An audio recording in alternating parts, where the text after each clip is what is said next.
আসসালামু আলাইকুম। আশা করি সবাই ভালো আছেন।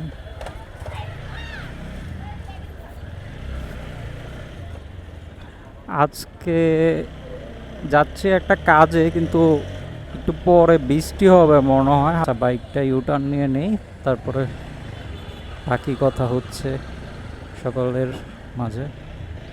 ভিডিও আগেরটা ছাড়ছিলাম রাত্রে 11টার দিকে। সে কারণ আছে, কারণ কি আমার মানে এই এই কাজেই আমার অনেক সময় লাগছে।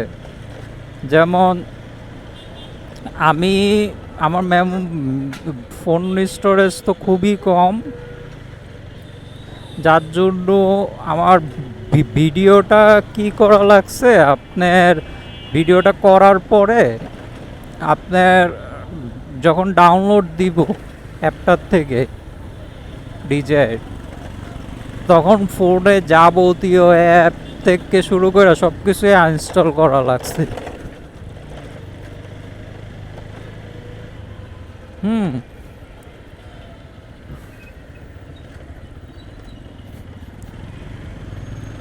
সব কিছুই খালি করা লাগে, খালি করে পরে আবার এডিটিং ভিডিও ডাউনলোড করে পরে আবার এডিটিং করা লাগে। তাই যে এগুলো এটার ভিডিও কোয়ালিটিগুলোর একটু সাইজগুলো অনেক বড় বড়, মানে আগের ক্যামেরার সাইজের তুলনায়, যার জন্য সব কিছুই খালি করা লাগতেছে। ফোনে তো ডিলিট করতে করতে এখন প্রায় তেমন কিছু নাই, থাকবে কীভাবে, ফোনের স্পেস কম আর ডিজের এই ক্যামেরার ভিডিও সাইজগুলো অনেক বড় বড়। ফোনের অ্যাপগুলো যেগুলো ওগুলো বহু জায়গা দখল করে রাখছে। হ্যাঁ, তাই বলতে গেলে অন্য অন্য যে দরকারি যে অ্যাপগুলো আমার ফোনে থাকে ওগুলো আনইনস্টল করে পরে এইটা এডিটিংয়ের কাজ সারতে হয়, সেরে পরে আবার ওগুলা ইনস্টল করার লাগে, নাহলে হচ্ছিল না। এভাবেই চলতেছে দিন। একজন কমেন্ট করেছিল যে ডিজে অ্যাকশন, এই যে এই ক্যামেরাটার কথা বলেছিল, আপনার ওয়্যারলেস কানেক্টর ছাড়াও আপনার ওয়্যারলেস মাইক ব্যবহার করার করার বিষয়। হ্যাঁ, সেই বিষয়ে আর কি কথা হবে আজকে। এখন ওয়্যারলেস কিন্তু আপনার কিন্তু মোটো ব্লগিংয়ের জন্য বলতে গেলে না। আপনি যখন বাইক চালাচ্ছেন, ঠিক আছে, বাইক মানে রাইডিং অবস্থায়, হ্যাঁ, আপনার যে কোনো সময় আপনার ওয়্যারলেসের কানেকশন চলে যেতে পারে। হ্যাঁ, যার কারণে আপনার কি হয় যে অনেক ক্ষেত্রে যে আপনার কথার রেকর্ডিংটা কিন্তু আর ভিডিওটার মধ্যে থাকছে না। হ্যাঁ, ওয়্যারলেস ওয়্যারলেস যেই মাইকগুলো আছে এগুলোতে কিন্তু এই সমস্যাগুলো দেখা দেয়। হ্যাঁ, আরেকটা হচ্ছে আপনার বাইক যখন বেশি ঝাঁকি খায় না, বেশি ঝাঁকি খাওয়ার ফলে ওয়্যারলেস মাইক কিন্তু অনেক সময় খুলে পড়ে যায়। হ্যাঁ, মানে ওয়্যারলেস বাইক বেশি ঝাঁকানোর ফলে খুলে যায়, এটাতে একটু সমস্যা আছে। আর আপনার ওয়্যারলেস মাইক কিন্তু আপনার মোটো ব্লগিংয়ের কাজে খুব কম ব্যবহার হয়। ওয়্যারলেস মাইক তেমন একটা ব্যবহার হয় না মোটো ব্লগিংয়ের জন্য, খুব কম মানুষ ব্যবহার করে। ওয়্যারলেস মাইকটা হচ্ছে আপনার মোটো ব্লগিং ছাড়া অন্য অন্য যেই কাজের জন্য আর কি ব্যবহার হয় ভালো। হ্যাঁ, ওই সময় মনে করেন যে আপনার যে ভিডিও করছেন তখন আর কি আপনার ওয়্যারওয়ালা মাইকগুলোর কারণে আপনার ভিডিওতে সমস্যা হতে পারে। হ্যাঁ, ভিডিও মানে অনেক বিভিন্ন জায়গায় গিয়ে মানে যে নর্মাল যে ব্লগগুলা, হ্যাঁ, ওগুলাকে করার ক্ষেত্রে ওয়্যারওয়ালা মাইকগুলোতে সমস্যা হয়, ভিডিওটাও একটু খারাপ দেখা যায়। যার জন্য সেসব কাজের ক্ষেত্রে আর কি ওয়্যারওয়ালা মাইক বেশি ব্যবহার করা হয়। হ্যাঁ, আর এই যে মোটো ব্লগিং এগুলোর ক্ষেত্রে কিন্তু বলতে গেলে আপনার কিন্তু ওয়্যারওয়ালা মাইক কিন্তু কোনো তেমন কোনো সমস্যা দিচ্ছে না। আপনার হেলমেটের মধ্যেই সব কিছু অ্যাটাচ করে নেওয়া যায়, যার জন্য আর কি ওয়্যারলেস কি মাইক ওয়্যারওয়ালা মাইক কিন্তু মোটো ব্লগিংয়ের ক্ষেত্রে কিন্তু কোনো ধরনের প্রবলেম সৃষ্টি করছে না। হ্যাঁ, আর এটা ওয়্যারওয়ালা মাইকে আপনার বলতে গেলে খরচের দিক দিয়ে কিন্তু ওয়্যারওয়ালা মাইকে কিন্তু খরচটা তুলনামূলকভাবে অনেক কম। হুম, ওয়্যারলেস মাইকে খরচ অনেক বেশি। হ্যাঁ, সেই দিক দিয়েও একটা মানে একটা দিক আছে। হ্যাঁ, কিন্তু মানে আপনার নর্মাল ব্লগিংয়ের ক্ষেত্রে আপনার ওয়্যারওয়ালা মাইকটাই ঠিক আছে, কারণ হ্যাঁ আপনার ওয়্যারলেস মাইক, হ্যাঁ, নর্মালগুলোর ক্ষেত্রে তো আপনার সরাসরি ক্যামেরার সামনে এসে কথা বলতে হয়, সেক্ষেত্রে ওয়্যারলেসটা ঠিক আছে। আর এমনি মোটো ব্লগিংয়ের জন্য এই ওয়্যারওয়ালা মাইক এগুলাই বেস্ট। ওয়্যারলেসটা তেমন একটা সুবিধা না, যার জন্য বিভিন্ন দিক বিবেচনা করে তারপরে ওয়্যারলেসটা নেওয়া। হ্যাঁ, আমি চাইলে কিন্তু ওয়্যারওয়ালাটা নেওয়া, আমি চাইলে কিন্তু ওয়্যারলেসটা নিতে পারতাম, কিন্তু নিলে তো আর হইল না, পরবর্তীতে সমস্যা তো ফেস করতে হবে। হ্যাঁ, আর আমি এইসব সমস্যা ফেসও করতে চাচ্ছি না, যার জন্য একবারেই তারালাই মাইকগুলা নিয়েছি। আচ্ছা, এখন একটু কাজ আছে আমার। হ্যাঁ, 7টার মতন বেজে যাবে, পরে 7টার পরে এসে আপনাদের সাথে আবার কথা হচ্ছে। থ্যাংক ইউ সো মাচ, আল্লাহ হাফেজ। 8টার অনেক বেশি বাজে বাসায় যেতে যেতে।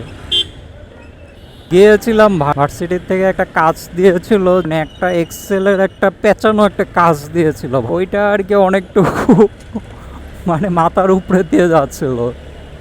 একজন ম্যামের কাছে নিয়ে গেলাম, ওনার একটি শিক্ষা প্রতিষ্ঠান আছে বড় সড়ো ম্যামের। হ্যাঁ, সেখানে আপনি যে কোনো কিছু কম্পিউটারে যত যা কিছু আছে সে সকল কিছু আপনি শিখতে পারবেন। প্রতিষ্ঠানটি পরিচালনা করে ম্যাম। তা আপনি যদি কম্পিউটার না চালাতে জানেন, হ্যাঁ, এটা ঠিকভাবে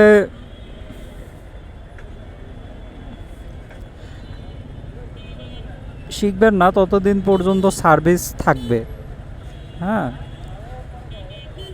এই টাইমগুলোতে রাস্তাঘাট প্রচুর জ্যাম থাকে, বিশেষ করে মিরপুর এরিয়াগুলো।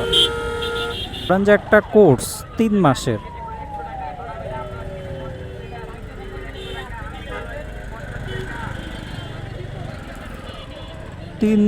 ধরেন যে আপনার 30টা ক্লাস ধরে নেন। হ্যাঁ, এখন 30টা ক্লাসের মধ্যে এখন আপনার যে 30টা ক্লাসের মধ্যে শেষ হবে এরকম না। আপনার যতদিন পর্যন্ত কোনো ক্লাসেরটা না বুঝবেন ততদিন পর্যন্ত রিপিট করা চলবে।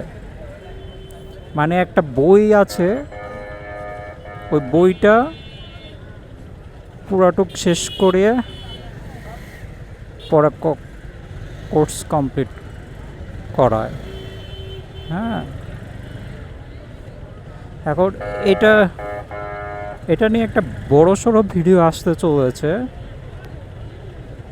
এখন যে স্টুডেন্টরা আছে ওনারাই সকল ধরনের ইনফরমেশন দিবে, এটা সম্পর্কে আরও ভালো জানতে পারবেন। আমার যেদিন একটু চাপ কম থাকবে সেদিনই ভিডিওটা বানাবো। আপাতত ততদিনের জন্য অপেক্ষা করেন। আমার ভিডিওতে এক আপু কমেন্ট করেছে যে হোপ মার্কেটটা সম্পর্কে একটা ভিডিও বানানোর জন্য, মিরপুর 10-এ হোপ মার্কেট। জিজ্ঞেস করলাম ওনাকে, যাবতীয় ইনফরমেশান নিলাম। উনি বলল যে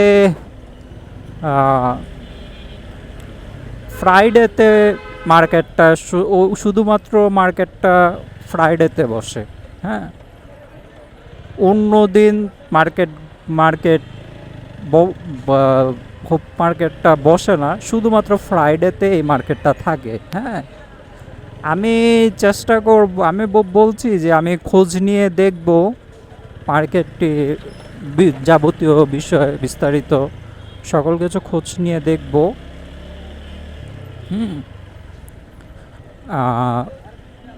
তারপর আমি